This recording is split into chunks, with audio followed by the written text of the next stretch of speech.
Un putsch comme détonateur. Un État qui s'effondre. Une révolution.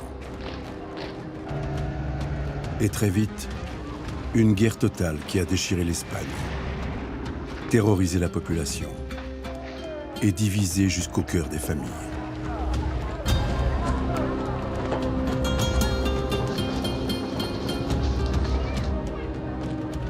Ce que l'on sait de la guerre d'Espagne tient souvent en un nom, un slogan, une image. Ce que l'on sait moins, c'est que cette guerre menée comme une croisade contre la République s'est poursuivie longtemps après la victoire de Franco.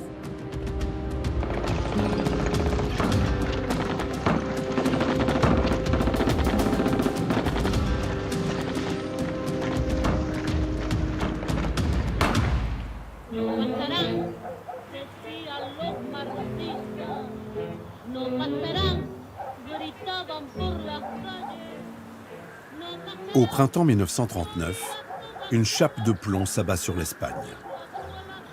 Après 1000 jours de combat, 400 000 morts, dont la moitié sont des civils, les armes se taisent enfin. Mais la paix ne revient pas pour autant. Vaincus, réduits à une vie de paria, les républicains ont à supporter l'ironie de la chanson en vogue cette année-là. Celle dont les paroles proclament « No pasarán », ils ne passeront pas. Eh bien, tant pis pour eux, disent les franquistes. Nous sommes passés, puisque Madrid est tombé.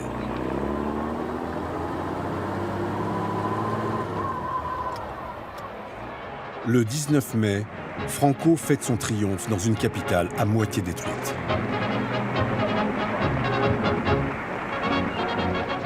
El gran desfile militar de la victoria en Madrid, ante su excelencia el jefe del Estado, el caudillo. Le long de la Castellana, la grande avenue de Madrid, on ne voit plus que les partisans de Franco. Les gens, ils étaient dans la rue, au balcon, ils saluaient, félicitaient. Il y a plein d'images de tout ça, du peuple ravi de célébrer la victoire des nationalistes. Et certains se rappellent encore avec beaucoup d'admiration et de nostalgie l'époque où nous avons vaincu les ennemis de l'Espagne.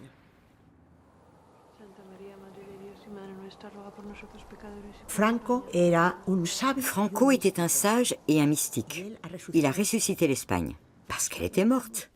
Et il est parvenu à la gouverner avec bon sens, avec justice, pour en faire un pays uni, grand et libre. Un pays tel que Dieu le veut, comme on dit en Espagne.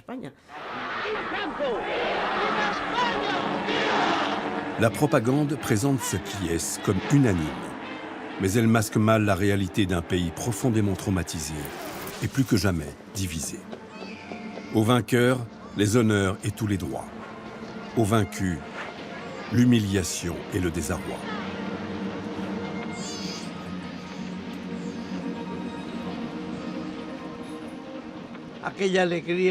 La joie de vivre du temps de la République, elle a disparu partout. L'euphorie de la jeunesse, l'admiration des enfants pour leurs aînés qui avaient tant fait pour les droits des citoyens, tout cela a été anéanti par le franquisme. Se donnant tous les attributs d'un monarque, Franco s'installe dans l'une des anciennes résidences des rois d'Espagne. Une manière de légitimer son pouvoir et d'affirmer son autorité. En el Palacio de El Pardo, como en otro tiempo en su cuartel general, el jefe del Estado español, caudillo victorioso de nuestra guerra y de nuestra paz, se consagra a la tarea de regir y gobernar a nuestro pueblo. Contrairement à sa promesse, Franco poursuit sa croisade contre les républicains. La répression prend des accents d'épuration.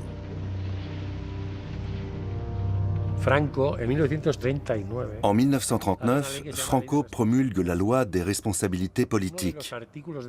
Et l'un des articles stipule qu'est considéré comme criminel quiconque s'est manifesté en faveur de la République. C'était une question de survie pour le régime que d'exercer une certaine répression. Sans cela, tous ces ennemis féroces, ces assassins impitoyables, terribles, auraient recommencé.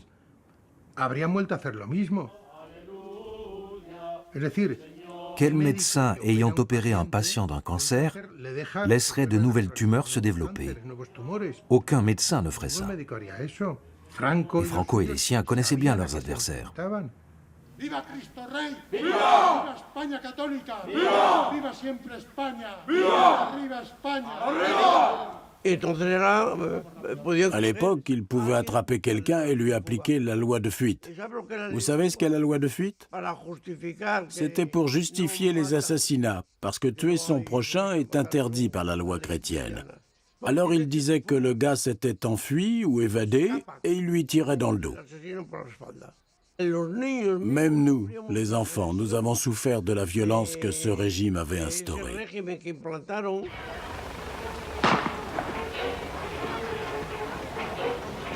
Érigée en l'un des bras armés du régime, la phalange acquiert une nouvelle légitimité. Ses exactions se poursuivent en toute légalité. Dans les petits villages, les quartiers, les copropriétés, il y avait un mouchard, une personne qui était accréditée par la phalange. Ils étaient investis d'une mission de contrôler que tout marchait un peu dans l'ordre. Et que s'il y avait un désordre, mettons dans une copropriété, des gens qui se réunissaient ou autre, tac, ils passaient l'information à la phalange et à la police. Mon père, il était condamné à mort. Donc, ce mouchard, il s'est rendu compte que ma mère était enceinte. Et il s'est dit, si elle est enceinte, donc c'est que le mari est par là. Donc, il communique l'info à la police. Et il l'amène à la caserne pour l'interroger. Là, il attache un poteau. Le sergent qui l'a questionné s'enlève le ceinturon, lui coince le cou au poteau, et au-dessus de sa tête, à 50 cm, un bidon d'eau percé d'un petit trou, et toute la nuit, une goutte sur le crâne. Quand on la détache le matin pour l'interroger, elle ne savait pas où elle était. Maman, elle, savait très bien qu'on allait l'arrêter. Elle est amenée à la Puerta del Sol. La Puerta del Sol, pour moi, c'était le centre de la Terre. Et quand j'ai découvert que dans les souterrains donc, de la Puerta del Sol, il y avait des scènes de torture, qu'on emmenait là les prisonniers, et que c'est là que ma mère s'est retrouvée, ça a été un choc parmi tant d'autres qui m'ont anéanti. La peur, on l'a installée en nous. Cette peur, elle se manifestait dans les conversations familiales. Chez moi, on utilisait un mot en basque, icho, silence. La phalange avait droit de vie et de mort sur tout le monde. C'est donc elle qui se charge d'assassiner, d'arrêter, de piller, de violer, de commettre toutes sortes de crimes en toute impunité.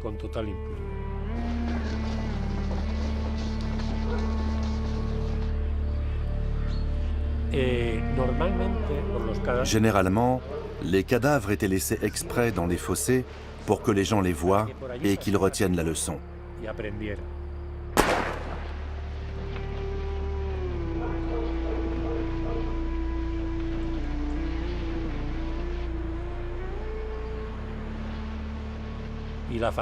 La phalange est donc l'organisation qui se réjouit de la victoire de Franco, ce qui revient à se réjouir de l'assassinat de mon grand-père et de milliers d'autres personnes.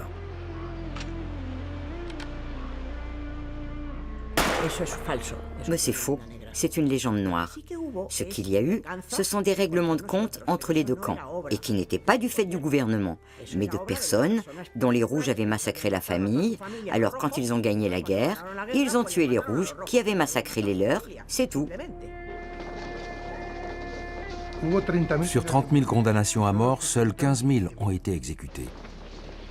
S'il y avait eu extermination, je suppose que les 2 ou 3 millions d'anarchistes, de socialistes et de communistes que comptait alors l'Espagne auraient dû disparaître, et ça n'a pas été le cas.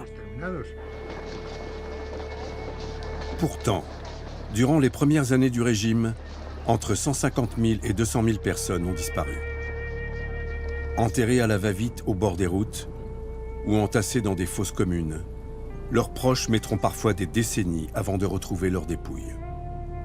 Comme à Amorebieta, au Pays Basque, où aujourd'hui encore, familles de victimes et scientifiques ont entrepris d'exhumer un ancien charnier. Dans ma famille, il y a des vainqueurs et il y a des vaincus. Alors, j'estime avoir le droit, même si chez nous il n'y a pas de disparus, de savoir ce qui s'est passé pour les autres. En 2000, j'ai commencé à participer à ces fouilles en tant que médecin légiste. Nous avons trouvé tout type de sépultures. Certains corps ont été jetés dans des puits de mines, d'autres ont été enterrés dans la montagne, à 5 mètres de profondeur, les uns sur les autres, entravés, parfois à face contre terre. Toutes les variantes imaginables.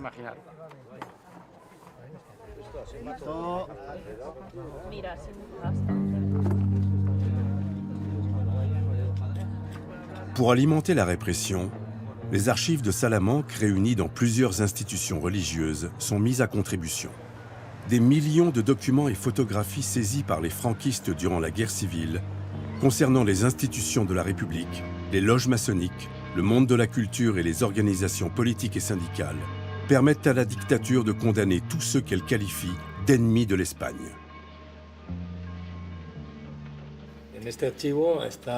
Ici, on trouve l'affiche de l'un des frères de mon grand-père. Ma famille maternelle avait ouvertement soutenu la République. Mon grand-père était l'instituteur d'un petit village près d'ici. Toute personne ayant participé à un quelconque mouvement, à une quelconque organisation ouvrière, syndicale ou politique, était susceptible d'être traduit en justice. C'est l'origine de toute la monstruosité qui nous entoure. Plus de 3 millions de fiches. 3 millions de fiches où sont répertoriés non seulement ceux qui étaient considérés comme les ennemis du régime, c'est-à-dire les organisations républicaines, les francs-maçons, mais aussi des pasteurs protestants, des membres de la Ligue des droits de l'homme, des espérantistes. Autrement dit, tous ceux suspectés d'une pensée dissidente.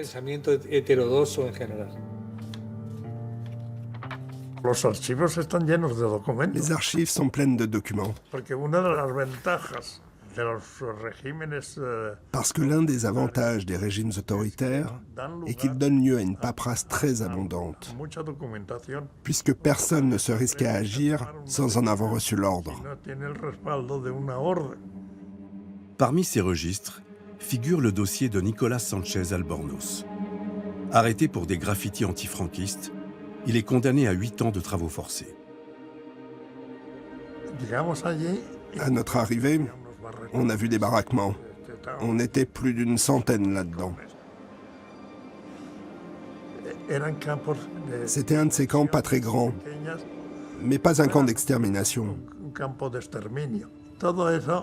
En fait, c'était un camp de concentration au rabais. À partir de 1940, plus de 240 000 détenus s'entassent dans les 180 camps de concentration mis en place sur le territoire. Ils sont tellement nombreux, ces soi-disant ennemis de l'Espagne, que d'autres lieux de détention sont ouverts dans des arènes, des stades ou des terrains vagues.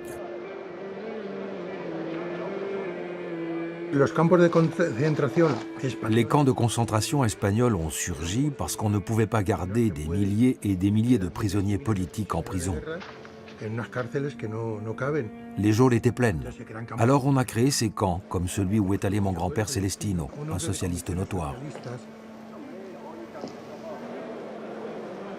Lors d'une visite au camp de Miranda de Ebro, où croupissent des milliers de prisonniers, Himmler, le chef de l'ASS et de la police du Troisième Reich, fait remarquer à ses amis espagnols qu'il est absurde de ne pas utiliser cette main-d'œuvre pour la réalisation de grands travaux.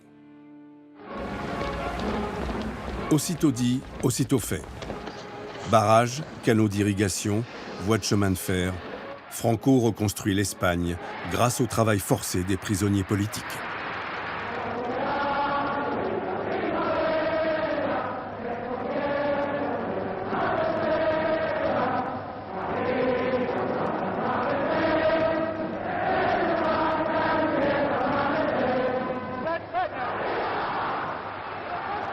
L'un de ces chantiers lui tient particulièrement à cœur. En la Sierra de Guadarrama Se trabaja en las obras del Monumento Nacional a los Caídos que será erigido en aquel lugar por decisión personal de Franco. Conversa el jefe del Estado con los trabajadores que viven en el valle. Pour le plus grand de ces grands travaux, un mausolée à la gloire des victimes nationalistes de la guerre civile, Franco va mobiliser jusqu'à 20 000 prisonniers durant les 20 années de sa construction. Todo el monumento se halla dignamente adscrito a la alta misión para que se le destina. Recordar el sacrificio y el heroísmo de los que dieron su vida por la salvación de la patria. Sur le chantier, il y avait 3 groupes de prisonniers. Le premier était affecté au creusement de la crypte.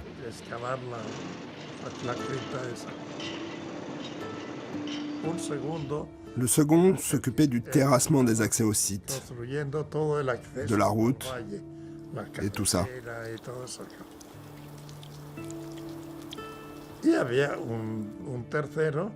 Et le troisième était dédié à la construction du monastère.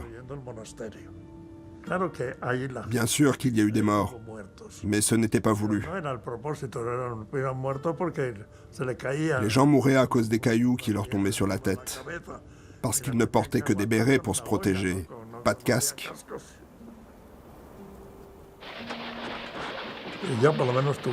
Moi, j'ai eu de la chance. Dès mon arrivée, le chef du camp m'a dit « Tu es étudiant à ce qu'il paraît, n'est-ce pas? Alors demain, tu passes au bureau parce que j'ai plus de secrétaire. »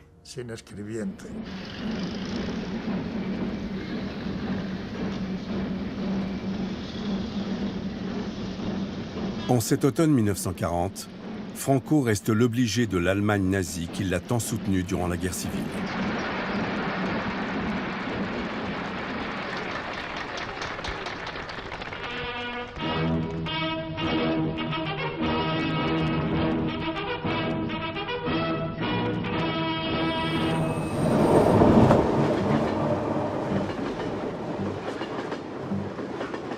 Au lendemain de sa victoire sur la France, Hitler veut sonder l'Espagne sur un éventuel engagement dans la Seconde Guerre mondiale à ses côtés.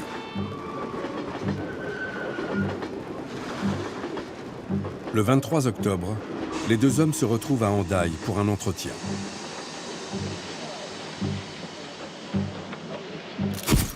Mais Franco temporise. Il a sa propre guerre à terminer, sur son territoire, contre ceux qui n'ont pas déposé les armes et refuse de s'avouer vaincu.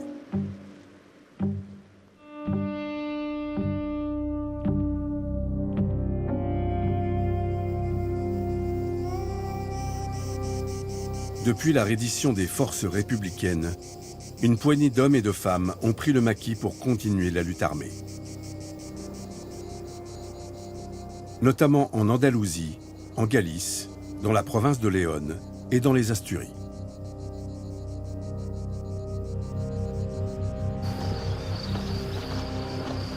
Soldats de la République déchus ou enfants de victimes de la répression, ces combattants que le régime qualifie de bandits risquent leur vie à chaque opération.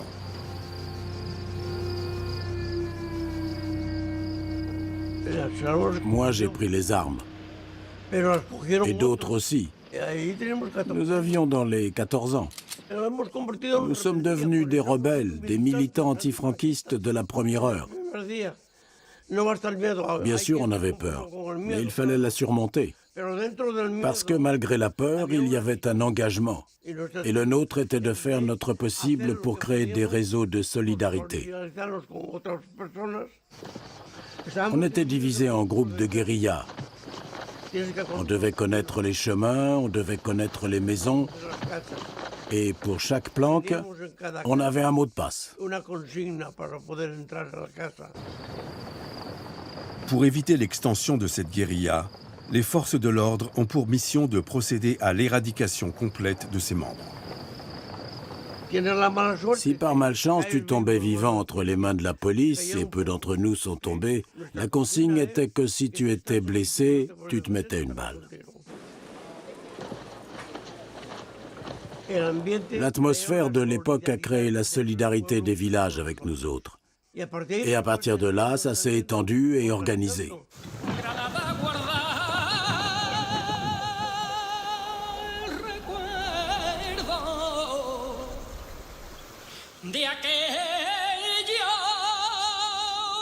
À l'époque, en Andalousie, les combattants antifranquistes sont souvent appelés des Quero, du nom de famille des 4 frères qui font trembler les autorités. Ils deviennent si légendaires qu'un chant flamenco leur est dédié.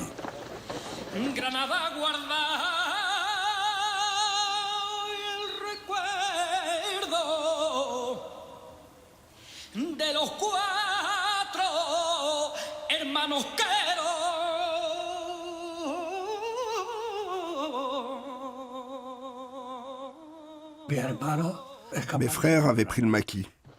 Les premiers à rejoindre la lutte armée, ce furent Pepe et Antonio. Les gens les aimaient parce qu'ils avaient un cœur d'or. Ils étaient généreux, c'est pour ça qu'on les appréciait. Certains les traitaient de bandits, mais eux se disaient maquisards. Ils essayaient de ne pas faire de victimes, mais pour se défendre, ils tiraient et parfois tuaient. Durant plusieurs années, la fratrie va mener des opérations coup de poing en exécutant au grand jour phalangistes, policiers et gardes civils. À peine sorti de l'enfance, le plus jeune de la famille Quero est torturé pour livrer des informations sur ses aînés. Ils m'ont emmené au commissariat le même jour que mon frère Pedro. Ces gens-là n'avaient aucune pitié. Non, pas la moindre. Des coups et encore des coups. Et vas-y que je te cogne. Moi, je ne les voyais pas. L'hématome causé par les coups de matraque sur la tête avait fait basculer mon cuir chevelu vers l'avant. Et j'avais la vue bouchée. Alors je devais faire comme ça pour voir d'où venaient les coups. Ça là, c'était une éponge. Mon cuir chevelu était une éponge.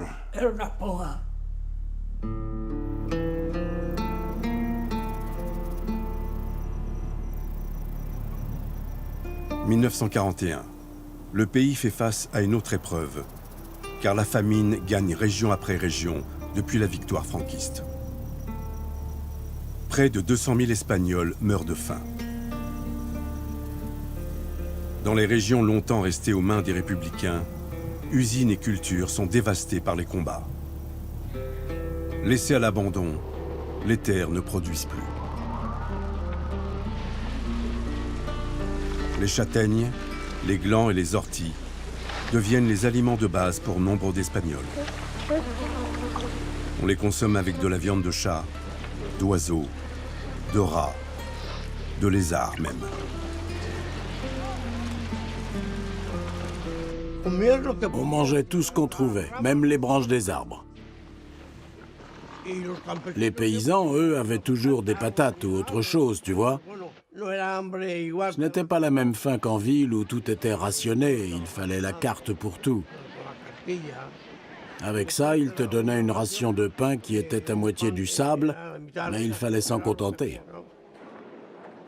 Il n'y avait plus de boulot, donc forcément plus de bouffe.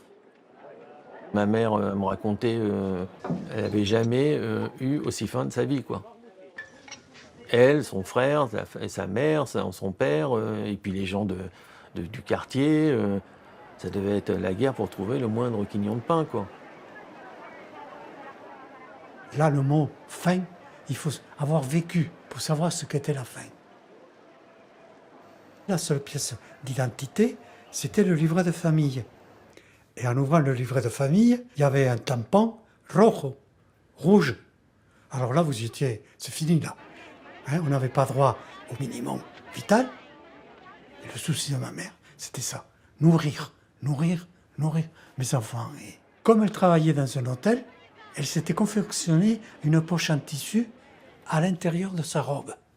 Et comme c'était un hôtel visité et occupé par des bourgeois, quand les plats étaient ramenés à la cuisine, ben, il y avait des restes de gens qui n'avaient pas faim. Et les restes, ils se les disputaient, les employés de la cuisine. Elle les prenait et elle les cachait dans cette poche. Et le soir, quand elle arrivait à la maison, elle sortait ça, une petite caisse en bois, elle mettait une serviette bien propre et elle mettait les restes qu'il y avait. Pour assurer leur survie, les républicains en sont réduits à compter sur la charité de leurs oppresseurs. A bordo de estos camiones, las camaradas que sirven en la organización llevan pan y alegría a estas pobres gentes que han sufrido los efectos de la caótica y resentida administración marxista. Durante muchos días, mujeres, ancianos y niños han recibido los cuidados de la institución de la Falange, que ha subvenido generosamente a todas las necesidades de las poblaciones liberadas.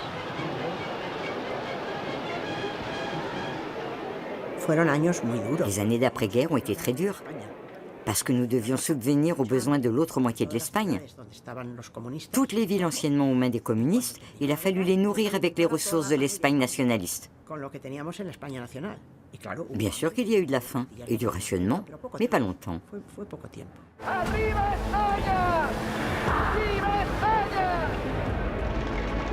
Jour après jour, la propagande s'attache à encenser le caudillo. Elle va jusqu'à le présenter comme un surhomme descendu sur terre pour racheter l'Espagne de son péché républicain.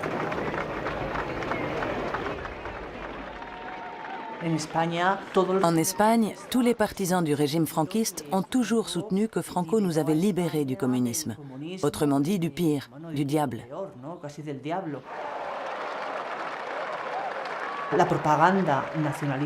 La propagande nationaliste s'est chargée de nous faire croire que Franco était un bon dirigeant et qu'il avait œuvré pour le bien du pays. C'est pourquoi le régime franquiste a, je crois, duré si longtemps en Espagne. Le discours officiel stigmatise à l'envi les républicains. Réduits à l'appellation de rojos, les rouges, ils sont accusés de tous les maux. La guerre, la famine, mais aussi la destruction de Belchite, un gros bourg non loin de Saragosse, théâtre d'affrontements acharnés, leur est imputé.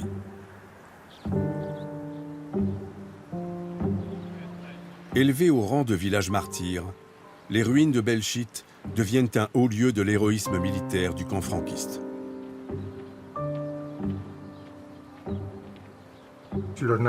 Les nationalistes se sont toujours défendus jusqu'au dernier. Jamais les rouges n'ont agi de la sorte. Ils ne se sont jamais battus jusqu'au dernier. Ils partaient en courant dès que les choses tournaient mal. C'est la différence entre les deux camps. Franco réécrit l'histoire à son avantage. Il se fait même scénariste pour le film intitulé Raza, la race, qui exalte le courage dont devrait faire preuve tout bon espagnol. ¿Quieres vender?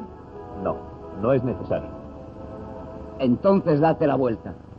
No, le habéis de matar de frente. Como quieras.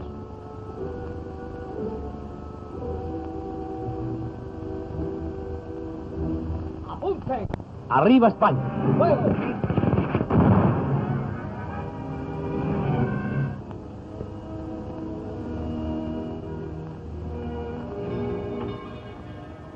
Plus encore que par la propagande, c'est par l'Église que l'État franquiste va mener sa mission de régénération morale de la patrie.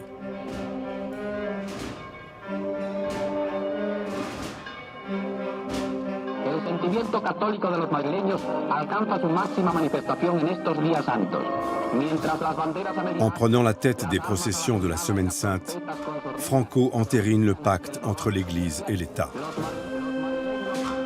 Es la política tradicional de España, la católica, la del hogar y de la familia. De l'éducation à la conduite amoureuse, le catholicisme d'État régente tous les aspects de la vie des Espagnols.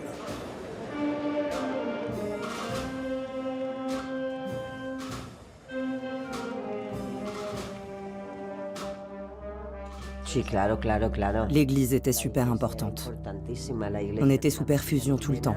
À l'école, à la maison, partout. C'était incontournable. Mes parents y étaient favorables. Ce n'étaient pas des franquistes très très fervents, mais ils avaient une ligne de conduite, une morale, oui, totalement franquiste. Ça, c'est vrai. Acabadas las vacaciones, comienza el curso escolar y los niños van llegando a los colegios. Alors à l'école, le matin, on rentre, à genoux la prière, Et si vous avez des pantalons un peu longs, retroussez les pantalons pour que vous soyez à genoux sur le carrelage, pour qu'au moins la prière, vous la sentiez. Quand on était sur un trottoir et qu'en face passe un curé, il fallait qu'on traverse pour lui baiser la main. Rater la messe du dimanche, c'était un péché mortel. Et en classe, on te gavait de bondieuserie dès le plus jeune âge.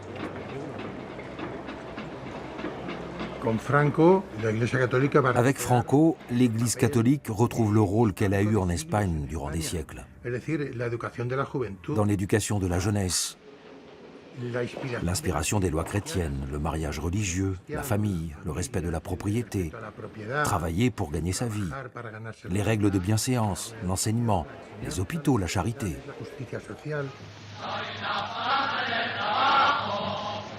Dans cette Espagne qui fait de la bigoterie une vertu cardinale, la lutte contre l'immoralité est poussée jusqu'à l'obsession, au point de conditionner la place des femmes dans la société. La femme était au service de l'homme. Elle devait être soumise, élevée pour être femme au foyer, mère de famille et la meilleure épouse du monde. Il n'y avait pas d'autre option. Et tenter de t'affranchir des normes imposées t'exposait à de nombreux problèmes.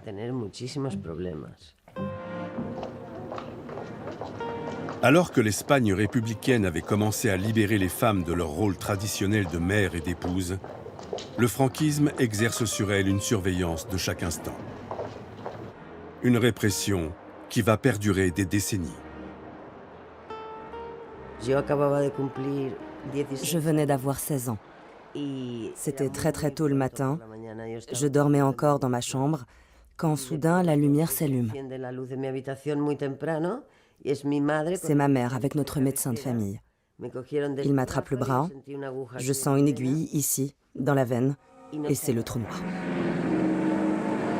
Le moindre faux pas, la moindre transgression peut valoir aux jeunes filles de se retrouver en maison de correction pour les remettre dans le droit chemin. Il y a 24 heures de ma vie dont je ne sais rien. Rien. Je me suis réveillée dans une pièce inconnue, à me demander où j'étais, ce que je faisais là. Et au bout d'un moment, entre une bonne sœur. Elle prend ma valise. Nous marchons dans un couloir devant une rangée de jeunes filles.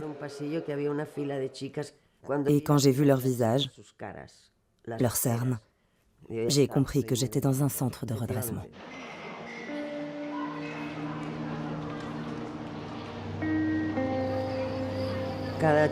Chaque fille portait un drame. Beaucoup venaient de villages reculés, d'autres d'orphelinats, des enfants de prisonniers. Il y avait de tout. La mission de l'institution était de veiller à ce que ces jeunes filles qui avaient soi-disant mal tourné retrouvent leur dignité. Pour eux, nous étions soit des saintes, soit des putes. Il n'y avait pas de juste milieu, sainte ou pute. Et à l'époque, on se devait d'être une sainte. Pour bâtir la société à laquelle le régime aspire, rien ne doit subsister de l'esprit de la République. Certains idéologues affirment l'existence d'un gène rouge, signe d'une infériorité mentale propre aux républicains.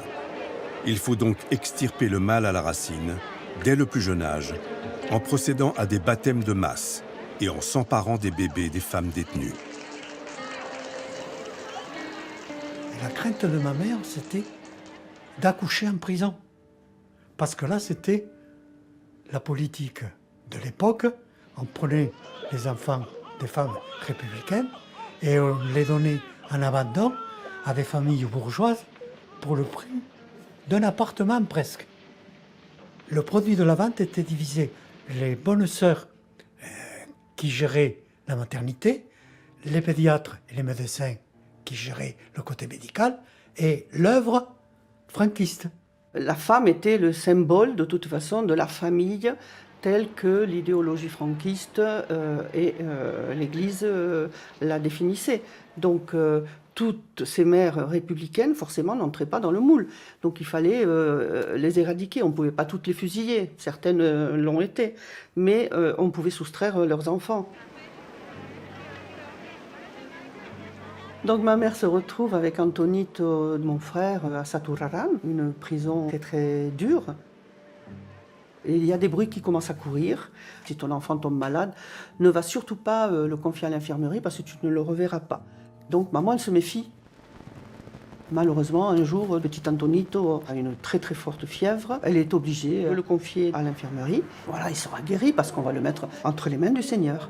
Maman revient donc le lendemain. Une des religieuses lui dit écoute, désolé, mais ton enfant est décédé. Donc c'est le choc, évidemment, pour maman. Mais elle veut quand même voir son enfant une dernière fois. Elle veut l'embrasser, elle veut l'étreindre.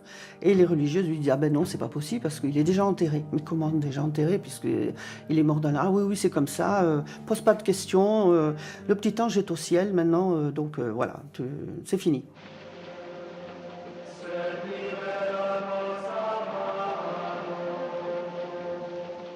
Non, des enfants volés, il n'y en a pas eu.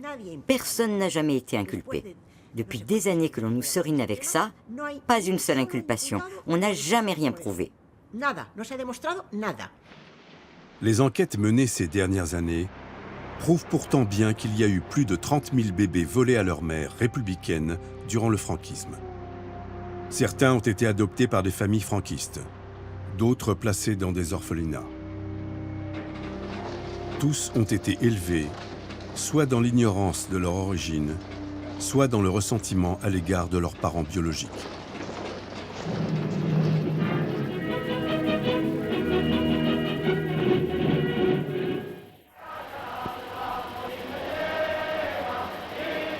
Le 24 juin 1941, 2 jours seulement après l'invasion allemande de l'Union soviétique, Franco s'affranchit de sa neutralité. Sans entrer officiellement en guerre, il envoie 45 000 Espagnols se battre sous uniforme de la Wehrmacht sur le front russe.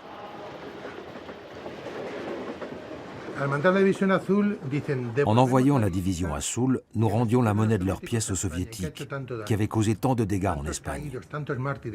Il y a eu tant de disparus, tant de martyrs, tant de morts à cause de l'Union soviétique. Alors on leur a envoyé tous les volontaires décidés à lutter contre le communisme.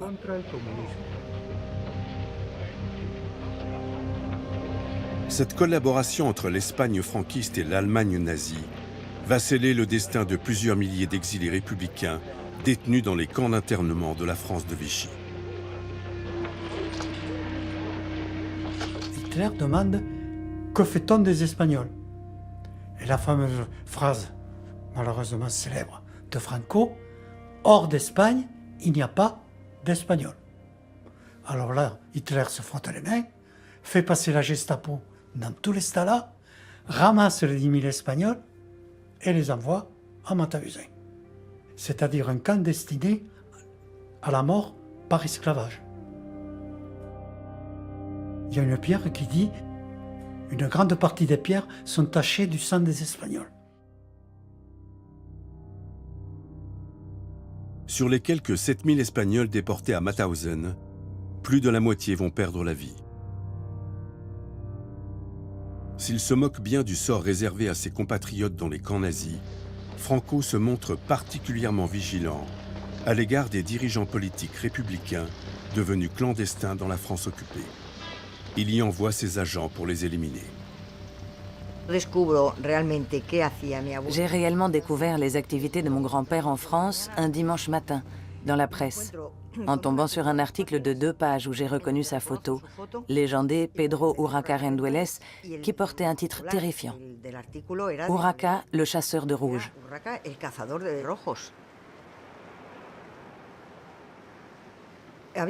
Il avait été policier, avec la mission spéciale de localiser, surveiller et capturer le maximum de hauts dignitaires de la République espagnole réfugiés en France. De plus, l'article donnait les noms de ceux qu'il avait arrêtés avec l'aide de la Gestapo et qui furent extradés en Espagne pour être exécutés.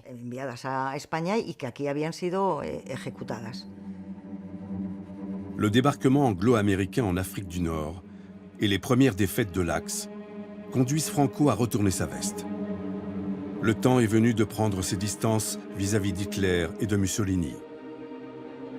Courant 1943, Après avoir écarté du gouvernement son beau-frère et éminence grise, Serrano Suñer, bien connu pour ses amitiés nazies, il rappelle sa division à Soule.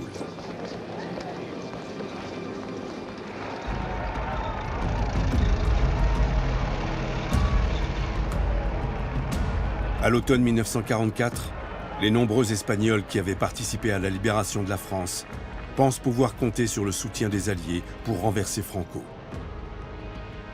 Ils se réunissent à Toulouse, devenue la capitale de la République espagnole en exil. L'opération Reconquête de l'Espagne est lancée. Bien sûr qu'il y avait de l'espoir, c'est logique.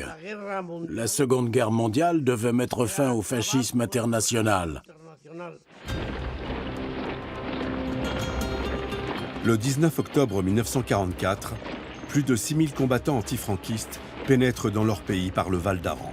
Dans cette région pyrénéenne, ils ont prévu d'installer un gouvernement provisoire qui appellera les Espagnols à une insurrection générale. Rejoints par des maquisards, cette troupe prête à en découdre se déploie dans la vallée. Mais dès le lendemain, les républicains trouvent face à eux une véritable armée, appuyée par l'artillerie et l'aviation. Débordés par le surnombre, ils se replient dans les montagnes ou repassent côté français.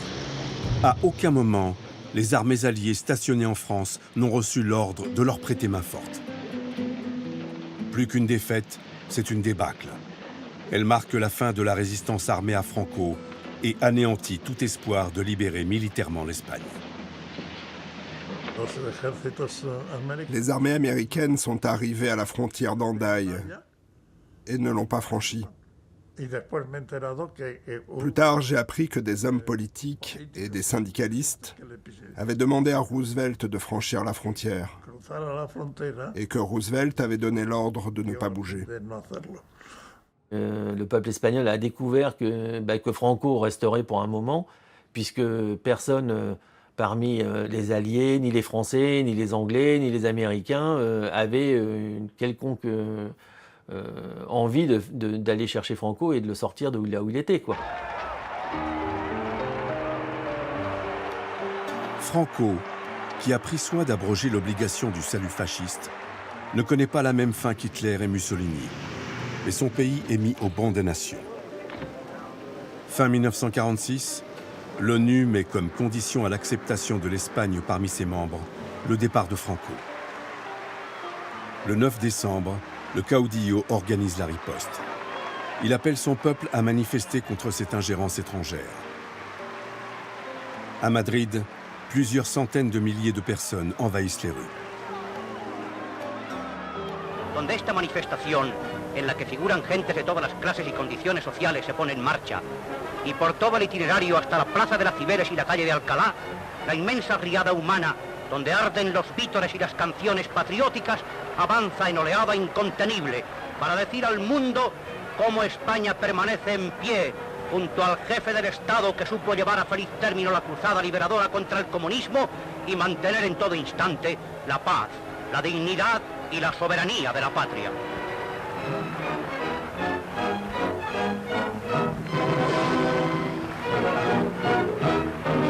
Franco profite de ce regain de popularité pour devenir chef d'État à vie grâce à un référendum sans opposition. Vainqueur sur tous les fronts, certain de demeurer le maître de l'Espagne jusqu'à la fin de ses jours, il ne lui reste plus qu'à déclarer en 1948 la fin de l'état de guerre.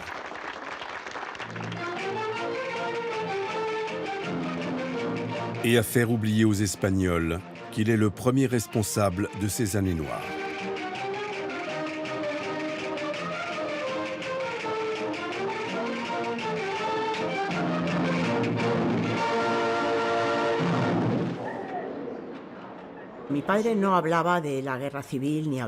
Mon père ne parlait pas de la guerre civile et de politique très peu. Il voulait oublier tout ça. Et si les vainqueurs ont voulu oublier, c'est aussi pour réconcilier l'Espagne, pour éviter les tensions avec les vaincus et leurs descendants.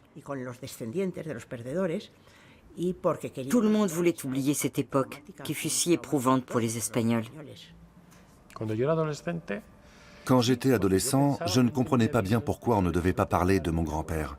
J'ai longtemps cru qu'il avait fait quelque chose de mal, et que je devais contribuer à ce que personne ne le sache. Du coup, je devenais un peu complice de ce qu'il avait fait et j'ai toujours vécu ça comme un complexe d'infériorité. Ça faisait partie de la répression, justement, que les vaincus intériorisent un sentiment d'infériorité. Le symbole le plus écrasant de cette amnésie imposée à tout un peuple reste cette croix de 150 mètres de haut, plantée sur 33 833 dépouilles de victimes de la guerre civile. En el 20º aniversario de la victoria nacional, se inaugura la gran basílica de la Santa Cruz del Valle de los Caídos.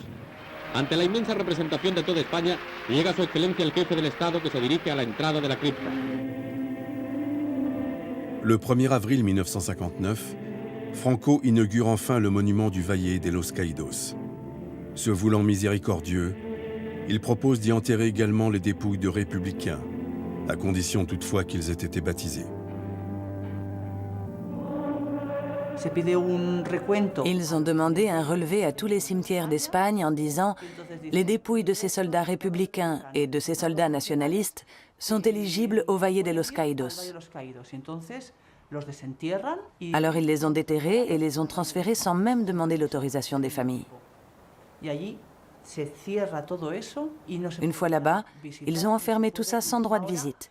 Et aujourd'hui encore, pour nous les proches, c'est un véritable casse-tête pour récupérer les restes de nos défunts.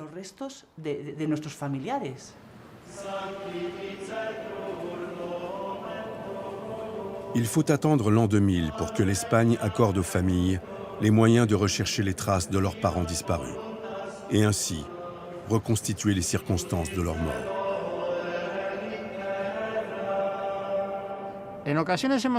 Parfois, nous avons trouvé des bouteilles entre les jambes des morts qui contenaient un bout de papier avec un nom dessus.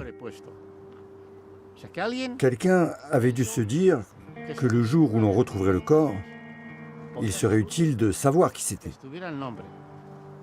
Un jour, à l'aide d'une pince, j'ai sorti le papier, je l'ai lu et ça disait « Andrés Gangoiticuesta, matelot de Gorliz, décédé le temps, fils de X et Y, demeurant à tel endroit, le tout écrit à la main, sur le papier. » Notre Parlement, y compris sous la gauche, est resté 25 ans sans jamais mentionner ces crimes.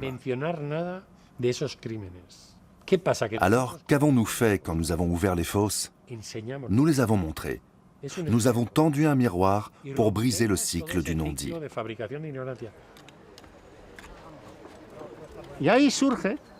C'est alors qu'a surgi avec force le mouvement de récupération de la mémoire historique, initié par des jeunes, des petits-enfants de disparus qui n'avaient pas connu la dictature et qui n'avaient pas peur. Et quand ils se demandaient où était leur grand-père, dans bien des villages, on leur disait « Il est enterré là ». Je me souviens d'une femme venue voir une fosse accompagnée de son petit-fils.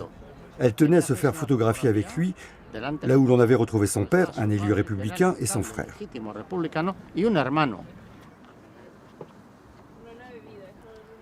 Pourquoi se faire prendre en photo là avec son petit-fils? Eh bien pour que celui-ci, une fois adulte, n'oublie pas que cette image a quelque chose à voir avec l'injustice dont a souffert sa grand-mère dans le passé et que c'est une partie de son histoire à lui. Mon silence est né quand ils ont tué mon grand-père et mon silence est mort quand on a exhumé ses restes. Cette métaphore s'applique à l'ensemble de la société. Une société qui est restée muette sur cette question jusqu'à ce que l'on brise ce silence. À ce moment-là, je me suis remémoré la souffrance de ma famille, parce que c'est quelque chose que je porte en moi. Il y a comme une tristesse dont j'ai hérité, qui fait partie de ma façon d'être. Ma grand-mère est morte en 1997, 22 ans après Franco, et personne dans ce pays, personne n'a eu la décence de lui demander si elle voulait retrouver les ossements de son mari et les enterrer. Personne n'a eu la décence de lui demander si elle voulait que justice soit faite pour ce crime. Désormais, la mémoire de la guerre civile, si longtemps enfouie et niée, n'est plus interdite. Mais elle embarrasse. Pour les héritiers du régime, rappeler les crimes du franquisme suffirait à rouvrir les plaies. pourtant, la République est bien morte des suites du coup d'État de 1936.